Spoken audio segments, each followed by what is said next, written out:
وَارْكَعُوا مَعَ الرَّاكِعِينَ۔ اللہ تبارک و تعالیٰ قرآن مبین میں ارشاد فرماتا ہے اور رکوع کرنے والوں کے ساتھ رکوع کرو۔ احادیث مبارکہ جماعت کے فضائل سے مالا مال ہے۔ چنانچہ حضرت سیدنا انس رضی اللہ تعالیٰ عنہ سے روایت کی تاجدار مدینہ صلی اللہ تعالیٰ علیہ وسلم ارشاد فرماتے ہیں، جو کوئی اللہ کی جائے 40 دن تکبیر اولیٰ یعنی پہلی تکبیر کے ساتھ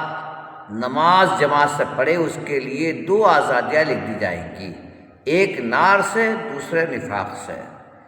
تو پیارے اسلامی بھائیو، دیکھا آپ نے، اگر صرف 40 دن تک کوئی اسلامی بھائی تکبیر اولیٰ یعنی پہلی تکبیر کے ساتھ 5 نمازیں با جماعت ادا کرے تو کتنی عظیم بشارت ہے۔ وہ خوش نصیب مسلمان جہنم کے ہولناک عذاب اور مناک کی مذموم صفت سے معمون کر دیا جائے گا۔ تکبیر اولیٰ پہلی تکبیر کو کہتے ہیں، اس کو تکبیر تحریمہ بھی کہا جاتا ہے۔ اس کا ثواب پانے کے لیے ہمارے لیے ایک رعایت یہ بھی ہے کہ جیسا کہ باہر شریعت میں مضمون ہے کہ پہلی رکعت کا رکوع بھی اگر امام کے ساتھ مل گیا تو ہمیں تکبیر اولیٰ کا ثواب مل جائے گا۔ اب دیکھیے، جماعت سے نماز پڑھنے میں 27 گنا زیادہ ثواب ملتا ہے۔ حضرت سیدنا عبداللہ بن عمر رضی اللہ تعالیٰ عنہ سے روایت ہے کہ تاجدار مدینہ صلی اللہ تعالیٰ علیہ وسلم فرماتے ہیں، نماز با جماعت تنہا پڑھنے سے 27 درجہ بڑھ کر ہے۔ تو بعض روایت میں 25 درجے کا بھی ذکر ہے۔ بہرحال اس میں کوئی تعارض یعنی ٹکراؤ نہیں ہے۔ جن لوگوں کی نماز میں اخلاص زیادہ ہوتا ہے انہیں 27 درجے کی فضیلت کا ثواب ملتا ہے، جن کی نمازوں میں اخلاص میں کچھ کمی رہتی ہے تو انہیں 25 درجے کی فضیلت کا ثواب دیا جاتا ہے۔ بہرکیف جماعت کا ثواب 25 درجے کا ہو یا 27 درجے کا، سوال یہ ہے کہ اگر یہ معلوم ہو جائے کہ ہمارے پاس جو مال ہے وہ اپنے شہر میں 1 روپے کا بکے گا اور ہم سمندر پار کر کے اس مال کو فروخت کریں گے تو 25 یا 27 روپے کا بکے گا، تو پیارے اسلامی بھائیو، آپ کو یقین دلاتا ہوں کہ ہم میں سے ہر شخص سمندر پار جا کر ہی اپنا مال فروخت کرے گا، کیونکہ 25 گنا 27 گنا نفع چھوڑنا کوئی بھی گوارا نہیں کرے گا۔ مگر کس قدر حیرت ہے کہ گھر سے صرف چند قدم چل کر مسجد میں باجماعت نماز پڑھنے میں ایک نماز پر 27 نمازوں کا ثواب ملتا ہے، مگر پھر بھی بہت سے اسلامی بھائی گھروں میں ہی نماز ادا کر لیتے ہیں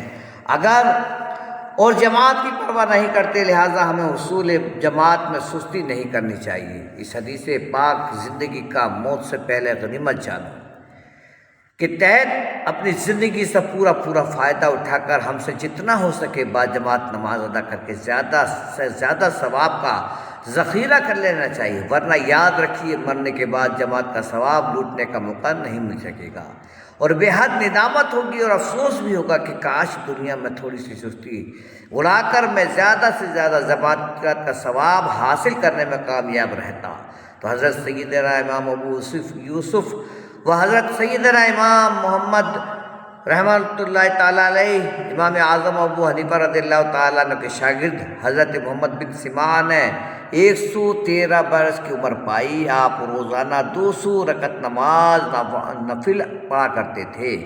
آپ فرماتے مسلسل 40 سال تک میری ایک مرتبہ کے علاوہ کبھی تکبیر اولیٰ چھوٹی نہیں۔ جس دن میری والدہ کا انتقال ہوا اس دن ایک وقت کی جماعت چھوٹ گئی، تو میں نے اس خیال سے جماعت کا نماز 25 گنا ثواب زیادہ ملتا ہے تو اس نماز کو میں نے اکیلے 25 مرتبہ پڑھا۔ پھر مجھے کچھ غنودگی آ گئی تو کسی نے خواب میں آ کر کہا 25 نمازیں تم نے پڑھ لی، مگر فرشتوں کی آمین کا کیا کرو گے؟ کیونکہ حدیث شریف میں آیا کہ امام جب وَلَضَّالِّينَ کہے تو تم لوگ آمین کہو، اس وقت فرشتے بھی آمین کہتے ہیں، اور جس کے آمین فرشتوں کے آمین کے ساتھ ہوتی ہے اس کے گناہ معاف ہو جاتے ہیں۔ تو اس فضیلت کو تم جماعت کے بغیر نماز پڑھے ہوئے کس طرح حاصل کر سکتے ہو؟ اس واقعے سے یہ نتیجہ نکلتا کہ اکیلے نماز والا اگرچہ ہزاروں مرتبہ اسی نماز کو پڑھے پھر بھی جماعت کی خصوصی فضیلت اس کی ہرگز نصیب نہیں ہو سکے گی۔ تو پیارے اسلامی بھائیوں، ہم جماعت کی پرواہ نہیں کرتے، بلکہ نماز بھی اگر قضا ہو جائے تو ہمیں کسی قسم کا کوئی رنج نہیں پہنچتا، مگر ہمارے اسلاف کا تو یہ حالت تھی کہ ان کی تکبیر اولیٰ بھی کبھی چھوٹ جاتی تو انہیں اس قدر صدمہ ہوتا تھا کہ کوئی بہت بڑا نقصان ہو گیا ہے۔ یہ حضرات دنیا موافی ہے، یعنی یہ دنیا، اس میں جو کچھ بھی ہے تکبیر اولیٰ کے زیادہ اہم سمجھتے ہیں، اور حقیقت بھی یہی ہے کہ چنانچہ امام محمد غزالی رحمۃ اللہ تعالی علیہ فرماتے ہیں، مروی ہے کہ سلف صالحین یعنی پرانے بزرگوں کے نزدیک نماز کی کچھ اس قدر اہمیت تھی کہ اگر ان میں سے کسی کی تکبیر اولیٰ چھوٹ جاتی تو 3 دن تک اس کا افسوس کرتے، اور اگر کسی کی کبھی جماعت چھوٹ جاتی تو اس کا 7 روز تک غم مناتے تھے۔ تو پیارے اسلامی بھائیو، یہ ہے اللہ تبارک و تعالیٰ نے قرآن مبین میں ارشاد فرمایا، رجال لا تلہیہم تجارت ولا بیع